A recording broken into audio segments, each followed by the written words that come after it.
Hi everyone, I thought I'd just share this little image for you. It's the S&P, as you can see there, the S&P 500 that I'm showing, and then the price over the last 10 years ending 2020, okay, and how it's performed over that period.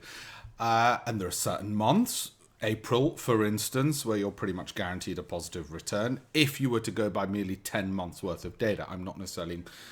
We do that. One of the reasons I wanted to show this is the old saying, you know, sell in May, go away, and the idea being that you're less likely to get a return. I'm not sure you can see that, can you? Off the back of that, but like I said, one of the our best months might be behind us. July's not too bad either. June, pretty mixed, isn't it? July's not too bad historically, so we'll see. I don't want you to read too much into this. It's just one of the sort of things I might look at for fun on here. Were I to look at a line chart, well, it's a lot more difficult to understand that, isn't it? Let us look at monthly averages. So there you go, a little bit easier, not really. Anyway, that's where we are. I thought you might want to have a look at that, and I thought it'd just be a little bit of interesting thing to show you with that.